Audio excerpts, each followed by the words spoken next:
Good morning students. Samarpan career institute class mathematics lecture mathematics का है और क्लास 10th के लिए है। स्टूडेंट्स, प्रीवियस वीडियोस में हम यूनिट 9 पढ़ रहे थे। आरबीएससी की बुक यूनिट 9 निर्देशांक ज्यामिति में हम 9.1 के बेसिक पढ़ चुके हैं, 9.1 के क्वेश्चन सॉल्व कर चुके हैं, 9.2 के बेसिक और उसके क्वेश्चन नंबर 10 तक हम सॉल्व कर चुके हैं। अब हमारे पास इस यूनिट में 2 सवाल बच रहे हैं। उनमें से एक सवाल है क्वेश्चन नंबर 11, ज्ञात कीजिए कि रेखा 3x + y = 9 बिंदुओं 1, 3 और 2, 7 को मिलाने वाले रेखाखंड को किस अनुपात में विभाजित करती है। स्टूडेंट्स, हमने 9.2 यूनिट जब शुरू की थी तब भी यही कहा था कि इसमें आपसे विभाजन ही पूछा जा सकता है, अंतःविभाजन, बाह्य विभाजन या मध्य बिंदु। हमने इनके फॉर्मूलाज भी प्रूव किए और हमने ये भी देखा है कि ये विभाजन को किस किस तरीके से पूछ सकता है। या तो अनुपात देकर ये आपसे निर्देशांक पूछ सकता है या निर्देशांक देकर अनुपात पूछ सकता है। अब उसी टाइप ऑफ क्वेश्चंस में ये एक टाइप ऑफ क्वेश्चन और है। इसमें इस सवाल में वो कह रहा है हमें कि ज्ञात कीजिए रेखा 3x + y = 9 बिंदुओं 1, 3 और 2, 7 को मिलाने वाले रेखाखंड को किस अनुपात में विभाजित करती है। तो थोड़ा सा पहले इस क्वेश्चन को समझ लेते हैं, उसका कहने का अर्थ क्या है। उसके कहने का अर्थ है कि उसने 2 पॉइंट ले रखे हैं। फर्स्ट पॉइंट है A, सेकंड पॉइंट है B। फर्स्ट के कोऑर्डिनेट उसने हमें दिए हुए हैं 1 और 3, सेकंड के कोऑर्डिनेट उसने हमें दिए हुए हैं 2 और 7। ठीक है, तो ये तो हो गई आपकी बिंदुओं 1, 3 और 2, 7 को मिलाने वाली रेखा। अब वो ये कह रहा है कि रेखा, फिर से उसने क्या कहा, रेखा, और उसको डिस्क्राइब किया हुआ है 3x + y = 9 में। तो अगर आप 9th क्लास पढ़कर आए हुए हैं, आप सभी 9th क्लास पढ़कर आए हुए हैं, आपको अच्छी तरह से पता है कि 3x + y = 9 ये रेखीय समीकरण है, रैखिक समीकरण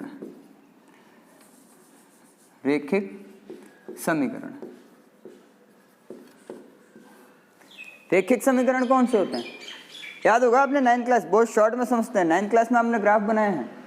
ग्राफ बनाने के लिए आप इसी तरह के इक्वेशंस को यूज करते थे। इन्हीं से आप निर्देशांक निकाल देते और उसको फिर ग्राफ में पुट कर देते। तो ये हमारे लिए क्या है, ये हमारे लिए बेसिक फॉर्मेट में सीधी उसने हमें एक रेखीय समीकरण दे रखी है। निर्देशांक कहाँ पर रखे जाते हैं, निर्देशांक भी कार्तीय तल में ही रखे जाते हैं। तो हो क्या रहा है एक्चुअल में कि ये 2 पॉइंट जो मिलकर लाइन बना रहे हैं, इस लाइन को इस तरह की कोई रेखा काट रही है इस पॉइंट C पर। अब ये जो रेखा बनी है पर्टिकुलर किससे बनी हुई है, 3x + y = 9 से बनी हुई है। रेखीय समीकरण है। रेखीय समीकरण तो ये भी एक सरल रेखा का निर्माण करेगा। तो हमारे सवाल का मोटिव ये है, या हमारा सवाल जो हमसे पूछना चाह रहा है वो ये पूछना चाह रहा है कि यहाँ पर एक बिंदु A और B को मिलाने वाली रेखाखंड है और उसको काटने वाली तीसरी रेखा, उस रेखा को काटने वाली रेखा जो है वो एक समीकरण के रूप में निरूपित की गई या समीकरण के रूप में दी गई है। तो ये रेखा जो इस सरल रेखा से, इस सरल समीकरण से, इस रेखीय समीकरण से बन रही है, जो ये सरल रेखा, वो इस बिंदु C पर A और B को काट रही है। अब A और B को प्रतिच्छेद करने पर जो अनुपात प्राप्त हो, M1:M2, विभाजन हो रहा है, अंतःविभाजन ही हो रहा है। हमें M1 और M2 की वैल्यू फाइंड करनी। अब हम M1 और M2 की वैल्यू फाइंड कैसे करेंगे, तो उसके लिए भी एक कॉमन सी सिंपल सी बात है कि आप इस पर्टिकुलर बिंदु C को ध्यान से देखो। पर्टिकुलर C बिंदु क्या कर रहा है। अब अगर आप ध्यान से देखो तो बिंदु C रेखा AB को अंतःविभाजित कर रहा है, अंतःविभाजित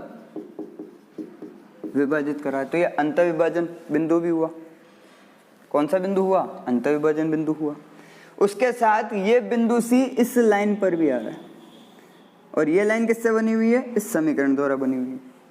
तो ये बिंदु C इस लाइन पर भी आ रहा है और इस ए बी रेखाखंड को अंतर्विभाजित भी कर रहा है। तो हमारे लिए बिंदु सी जो है वो कॉमन फैक्टर है। कॉमन फैक्टर कैसे कि वो लाइन ए बी पर भी है और वो लाइन 3x + y = 9 पर भी, और हम इसी चीज़ को यूज़ में लेंगे क्योंकि हमें पता है सी एक ही बिंदु है और एक ही बिंदु है तो इसके निर्देशांक भी एक ही होंगे, चाहे वो मैं ए बी लाइन से ढूंढूं या इस समीकरण 3x + y = 9 से ढूंढूं। तो हम इस चीज़ को यूज़ में लेंगे और अब इस सवाल को हम किस तरह से करेंगे। सवाल का मोटिव समझ में आ गया, सवाल का सेंस समझ में आ गया होगा आपको कि सवाल पूछ क्या रहा है, उसने दिया क्या है। अब इसके आगे इसी चीज़ को हम थोड़ा सिस्टमेटिक तरीके से वापस से करते हैं। यहाँ पर मैं एक डायग्राम बना देता हूँ कि ये हमारी ए बी लाइन है, ए एंड बी, और ये लाइन सेगमेंट वो है जो 3x + y = 9 से बन रही है। ये पॉइंट है सी और ए के कोऑर्डिनेट दिए हुए हैं 1 और 3, बी के कोऑर्डिनेट दिए हुए हैं 2 और 7, ठीक है। और सी हमारा क्या है, कॉमन पॉइंट। तो अब इस सवाल को करने के लिए मैं क्या कर रहा हूँ, मैंने सबसे पहले लिखा चूंकि बिंदु सी रेखा ए बी को अंतःविभाजित कर रहा है, अंतःविभाजित करता है। अच्छा, सी जिस अनुपात में विभाजित कर रहा है उसको मैं m1:m2 सपोज कर लेता हूँ, m1:m2 सपोज करूँ, ठीक है। और चाहो तो आप मान भी सकते हो, जैसे यहाँ लिख देता हूँ मैं कि माना बिंदु सी रेखा ए बी को m1:m2 में विभाजित करता है, m1:m2 में विभाजित करता है, ठीक है। अब यहाँ से चेक करो, इसलिए बिंदु सी के निर्देशांक,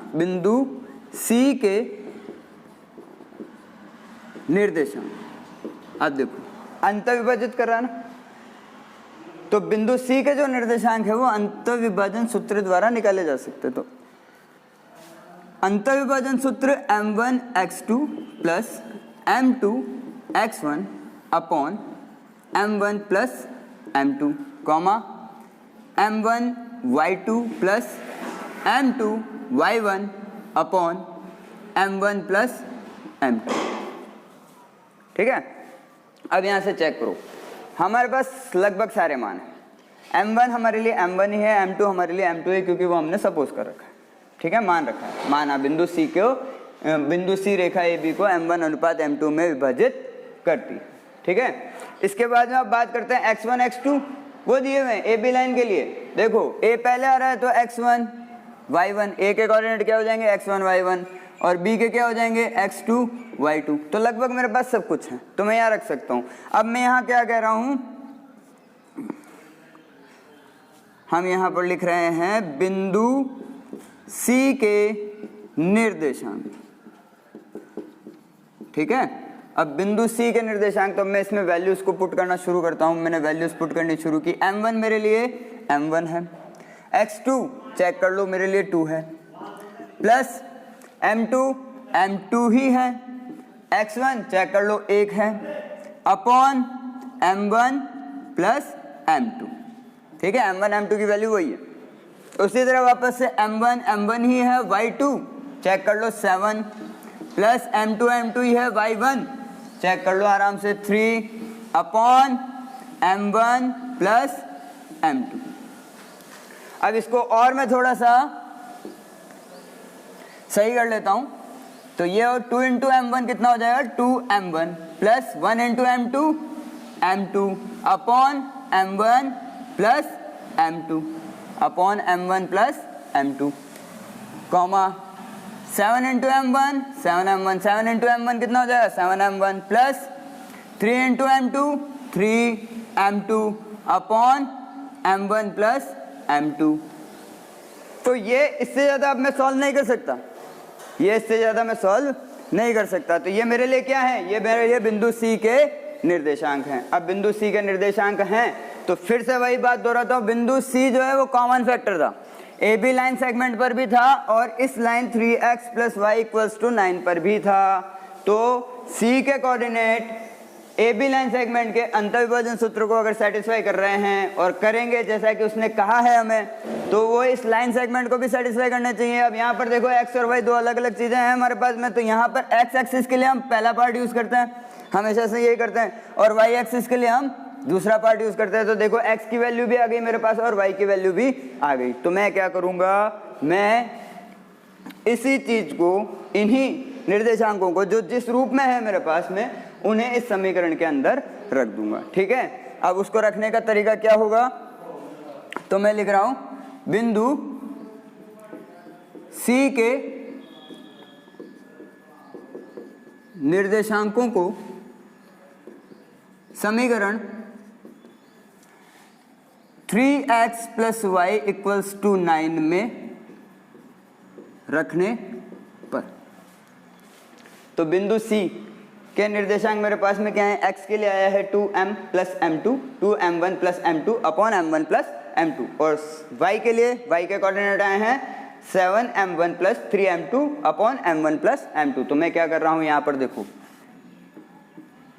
3 और x के प्लेस पर मैंने क्या रख दिया, 2m1 + m2 upon m1 + m2। ठीक, प्लस यहां से आ गया, y के प्लेस पर मैंने क्या रख दिया, चेक करो, 7m1 + 3m2 upon m1 + m2, और इक्वल्स में क्या आ गया मेरे पास, 9 आ गया। कोई प्रॉब्लम यहां तक नहीं। अब चेक करते हैं, सबसे पहले 3 को मल्टीप्लाई करूंगा तो 3 × 2 ये हो गया 6m1 + 3 × m2 तो 3m2 अपॉन में क्या है, m1 + m2 प्लस यहीं से आया 7m1 + 3m2 अपॉन में m1 + m2 बराबर में 9। ठीक है, अब यहाँ पर देखो ये भी भिन्न संख्या का रूप है और ये भी भिन्न संख्या का रूप में, और हमें इन दोनों को अगर जोड़ना है तो हमें क्या करना पड़ेगा, इनके हरों को समान करना पड़ेगा। हाल फिलहाल इनके दोनों के हर क्या है, समान है। इसके पास भी m1 + m2 है और इसके पास भी m1 + m2 है, तो एक ही वैल्यू है। तो इनकॉल्ड, जैसा हम स्कूल लैंग्वेज में कहते हैं, हम क्या कहेंगे, हम लघुत्तम ले रहे हैं। क्या कर रहे हैं, लघुत्तम ले रहे हैं। तो लघुत्तम हमारे पास दोनों का हर समान है तो वही लिख देंगे m1 + m2। तो m1 + m2 का m1 + m2 ही रहा, इसके पास हर जो है वो m1 + m2 है, हमने लघुत्तम लिया उसमें भी क्या है, m1 + m2 ही आया है। तो हमारे ऊपर की तरफ जो अंश वाला पार्ट है इस पर कोई फर्क नहीं पड़ेगा, प्लस। तो 6m + 6m1 + 3m2 ऐसा कैसा आ गया। अब उधर से m1 + m2 का m1 + m2 ही रहा, उसका और इसका हर बराबर है तो अंश पर कोई फर्क नहीं पड़ रहा। 7m1 + 3m2 और अपॉन में क्या आ गया, इक्वल में क्या आ गया, 9। ठीक है, अब क्या करूंगा मैं, इधर जो पार्ट जुड़ सकता है उसको जोड़ दूंगा। जैसे यहां देखो 6m1 ये पॉजिटिव है, 7m1 ये भी पॉजिटिव है, तो 6 और 7 ऐड कर लो, कितने हो जाएंगे, 13m1। उसके बाद में यहाँ देखो 3m2 ये पॉजिटिव है, 3m2 आगे भी पॉजिटिव है, तो ये ऐड होकर क्या हो जाएंगे, 6m2।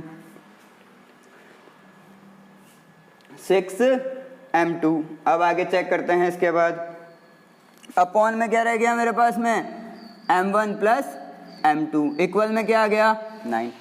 अब क्या करूंगा, क्रॉस मल्टीप्लाई कर दूंगा। कैसे करूंगा, चेक कर लो, 13m1 + 6m2 ऐसा कैसा रह गया, और 9 × क्या हो जाएगा, m1 + m2। ये हर वाला जो भाग है उधर जाएगा, पक्षांतरित करूंगा तो क्या करने लग जाएगा, गुणा करने लग जाएगा। अब इसको पहले मल्टीप्लाई कर लेते हैं, तो ये हो गया 13m1 + 6m2 = 9 × m1, 9m1, फिर 9 × +m2, 9m2। ये हो गया मल्टीप्लिकेशन। यहाँ तक क्लियर हो गए। अब यहाँ से चेक करो, हमें क्या निकालना है, हमें तो अनुपात निकालना है। हमें क्या निकालना है, अनुपात, यानी कि हमें क्या चाहिए, m1 और m2 की वैल्यू चाहिए। तो m1 और m2 की वैल्यू निकालने के लिए क्या करूं, आपको यहाँ से कुछ राइट डाउन करना है तो कर लो, वीडियो पॉज करके, उसके बाद में मैं इसको रिमूव करूँ, ठीक है।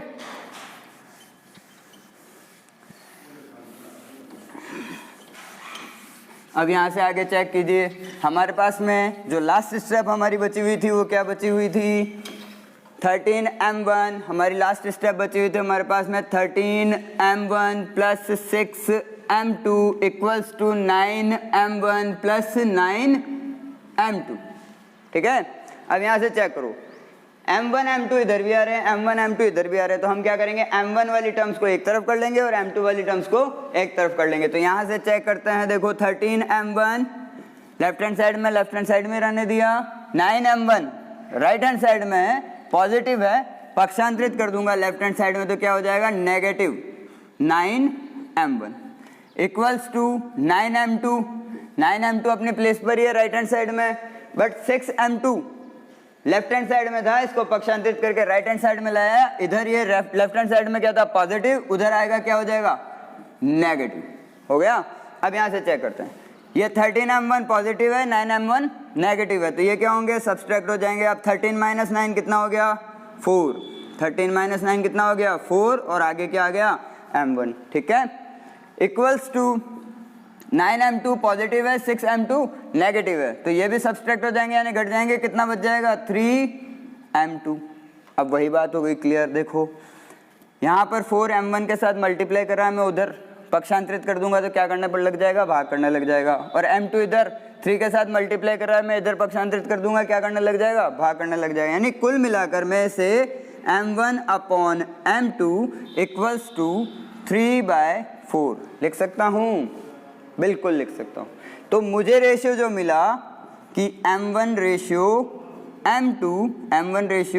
m2 वो मुझे प्राप्त हुआ है 3/4, वो मुझे क्या प्राप्त हुआ है, 3/4, यानी कि ये जो लाइन सेगमेंट है 3x plus Y equals to 9 बिंदुओं 1, 3 और 2, 7 को मिलाने वाले रेखाखंड को किस अनुपात में बांट रही है, 3:4 में बांट रही है, ठीक है। Video post to write down.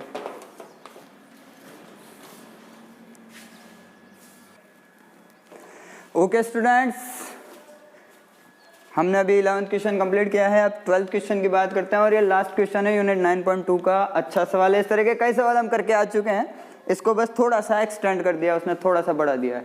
देखिए ये सवाल को आप पढ़िए, आप खुद समझ जाएंगे कि ये सवाल आप करके आए हुए हैं। कैसे, वह अनुपात ज्ञात कीजिए जबकि बिंदु -3 और P बिंदुओं -5, -4 और -2, 3 को अंतर्विभाजित करता है, P का मान भी ज्ञात कीजिए। देखो यहाँ तक के सवाल आप कई बार करके आ चुके हैं, अनुपात ज्ञात करना है, अनुपात ज्ञात करने वाले आप बहुत क्वेश्चन अभी तक हम सॉल्व कर चुके हैं। सिर्फ इसने एक्सटेंड क्या कर दिया इस सवाल को कि इसने जो यहाँ पर कोऑर्डिनेट गायब किया था, जिसकी जगह वो P लिखा हुआ है, उस P का मान भी हमें ज्ञात करना है। तो कोई प्रॉब्लम की बात नहीं है, जैसे नॉर्मल करते हैं।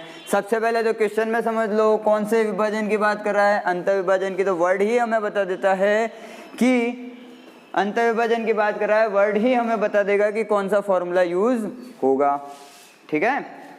तो हमें यहाँ पता लग गया कि हमारे यहाँ पर अंतर विभाजन फॉर्मूला यूज होगा। अब चेक करते हैं सबसे पहले इस सवाल का मोटिव, इस सवाल को समझते हैं। ये ए पॉइंट है और ये बी पॉइंट है और इसके बीच में एक कोई पॉइंट है सी, ठीक है। ए पॉइंट के कोऑर्डिनेट -5 और -4 गिवन है, दिए गए हैं। बी के कोऑर्डिनेट -2 एंड 3 ये भी गिवन है, और सी के कोऑर्डिनेट -3 और P गिवन है, दिए गए हैं। पूछ क्या रहा है हमसे, अनुपात पूछ रहा है। क्या पूछ रहा है, अनुपात ज्ञात कीजिए। यानी ये जो सी पॉइंट इस लाइन सेगमेंट को काट रहा है या विभाजित कर रहा है, वो किस अनुपात में विभाजित कर रहा है वो हमसे पूछ रहा है। दूसरा वर्ड हमें पता है अंतर विभाजन दिया हुआ है, तो अंतर विभाजन से हम अंतर विभाजन सूत्र का प्रयोग कर सकते हैं। तो हमारे लिए दो चीज बेसिकली क्लियर हो चुकी है। तो जो हमें पता है हम उसी पे काम करना शुरू करते हैं। तो सबसे पहले तो हम लिख देते हैं माना बिंदु सी रेखाखंड AB को M1 अनुपात M2 में विभाजित करता है, M1 अनुपात M2 में विभाजित करता है, ठीक है। अब यहाँ से आगे चेक करते हैं। तो इसलिए हम कह सकते हैं कि बिंदु C के निर्देशांक, बिंदु C के निर्देशांक, तो बिंदु C के निर्देशांक किसको सेटिस्फाई करने चाहिए? अंतःविभाजन सूत्र को सेटिस्फाई करने चाहिए या नहीं करने चाहिए? बिल्कुल करने चाहिए भाई। नॉर्मली अगर हमें अनुपात दिया होता तो हम C के निर्देशांक कहाँ से निकालते? हम निकालते अंतःविभाजन सूत्र से, अकॉर्डिंग टू क्वेश्चन।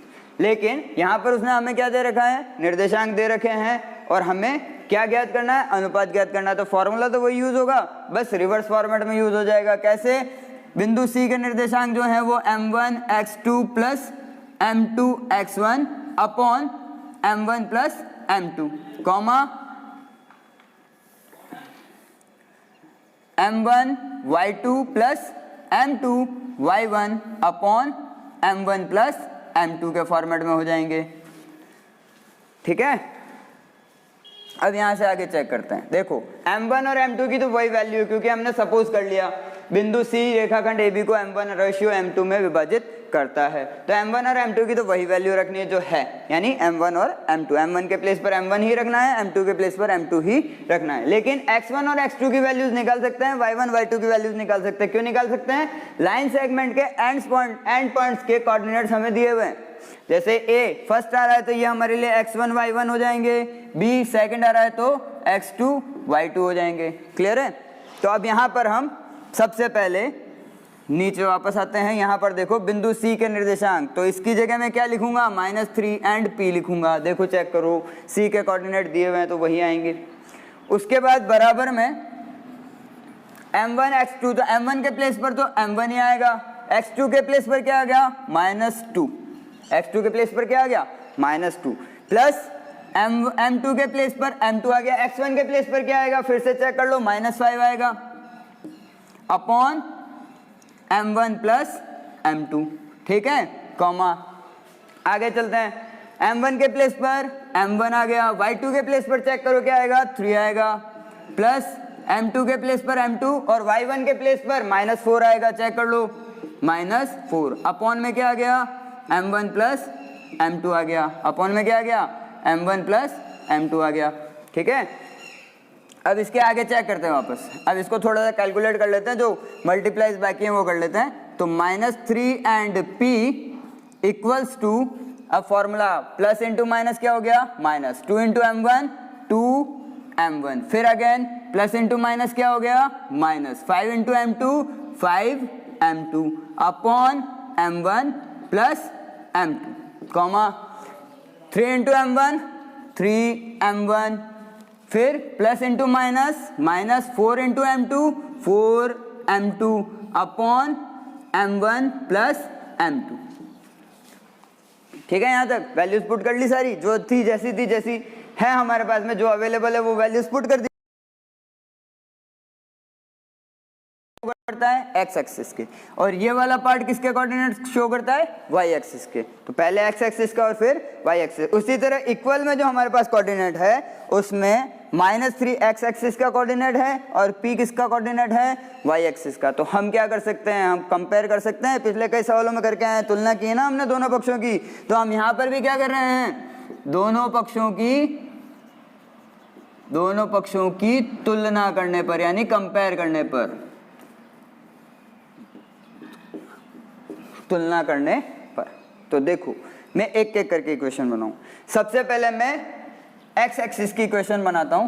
तो x एक्सिस की इक्वेशन देखो, x का कोऑर्डिनेट कितना हो रहा है? -3, but according to formula x का कोऑर्डिनेट कितना हो रहा है? -2m1 -5m2 upon m1 plus m2। ठीक है, अब क्या करेंगे?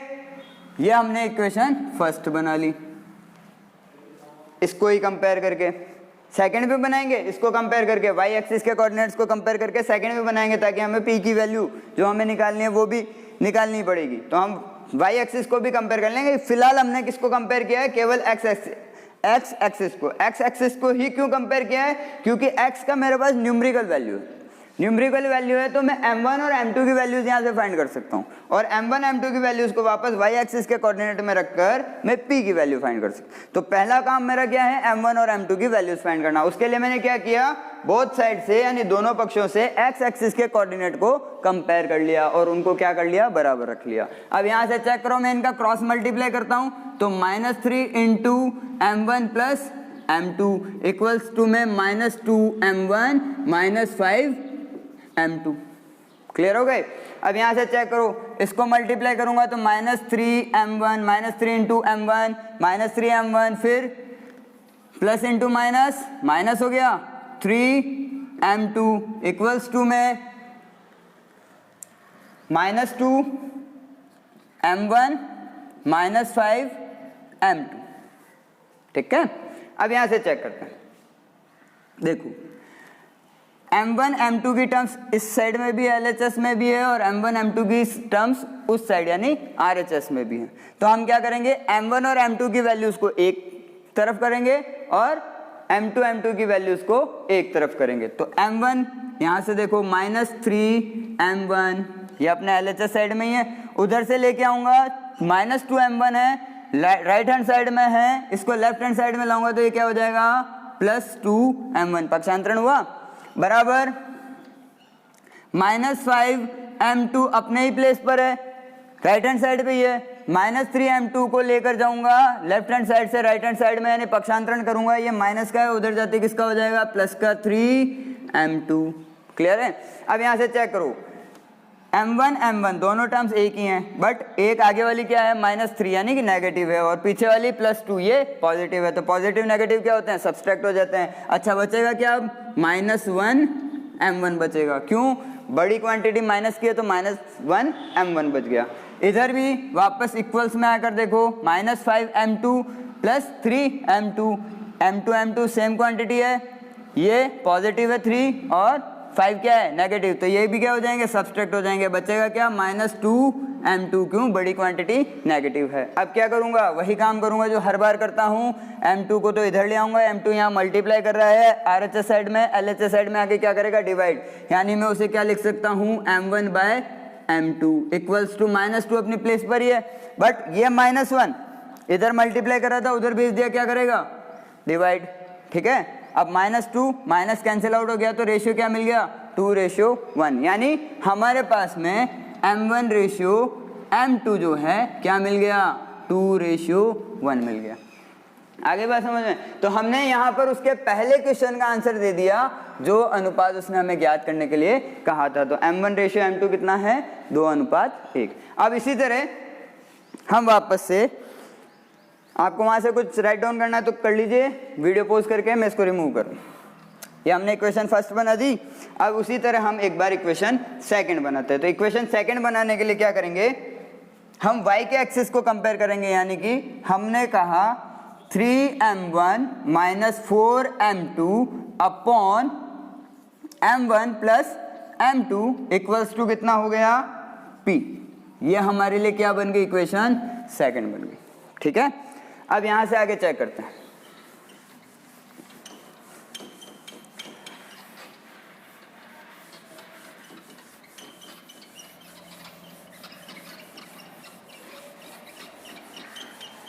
देखो, अब हमने y एक्सिस के कोऑर्डिनेट्स को कंपेयर करके जो इक्वेशन बनाई है वो है 3m1 -4m2 upon m1 + m2 equals to कितना p, और हमें क्या करना है अब p की वैल्यू फाइंड करनी है।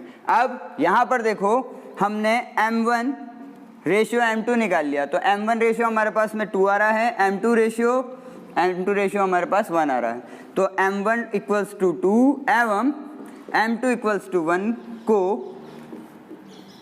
समीकरण 2 में रखने पर अब क्या कर रहा हूं मैं, जो हमने इक्वेशन सेकंड बनाई थी बोथ टर्म्स को कंपेयर करके, उसमें m1 और m2 की वैल्यू तो हमने इक्वेशन फर्स्ट से निकाल ली थी, अब उसी वैल्यू को हमने क्या किया इक्वेशन 2 में रख दिया। इससे क्या होगा, हमें p की वैल्यू मिल जाएगी। अब कैसे रखा, तो देखो 3 इंटू m1 के प्लेस पर कितना आ गया 2, -4 इंटू m2 के प्लेस पर कितना आ गया 1 अपॉन m1 + m2 यानी कि 2 + 1। ठीक है, और इक्वल्स टू क्या बच रहा है p, जिसकी हमें वैल्यू फाइंड करनी है। तो अब क्या करना है, जनरल कैलकुलेट ही करना है।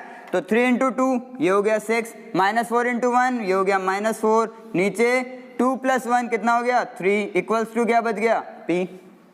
तो यहाँ देखो -3 -6, 6 - 4 कितना हो जाएगा 2/3 इक्वल्स टू p। तो ये देखो p की वैल्यू, p के कोऑर्डिनेट आ गए, p के कोऑर्डिनेट कितने आ गए 2/3। आई बात समझ में। ये सवाल आप और हम कई बार कर चुके हैं, पिछले कई वीडियोस में हमने इस तरह के सवाल किए थे। सिर्फ एक्सटेंड पार्ट था p की वैल्यू और फाइंड करनी थी, बाकी अनुपात फाइंड करने का वो सेम प्रोसेस है। तो हमेशा ये याद रखिएगा, कोऑर्डिनेट ज्योमेट्री एक बहुत आसान सी यूनिट है और अच्छे नंबरों की यूनिट है। 7 मार्क्स की है, ये एग्जाम में आती है, बोर्ड एग्जाम में 7 मार्क्स 8 मार्क्स के इसके क्वेश्चन आते हैं। सिर्फ हमें इसको थोड़ा सा समझना है और इस तरह के इजी क्वेश्चन सभी कर सकते हैं। तो प्लीज़ स्टूडेंट्स, अगर आप परसेंटेज बनाना चाहते हैं तो अभी से आप इसकी प्रैक्टिस शुरू कीजिए। Thank you very much.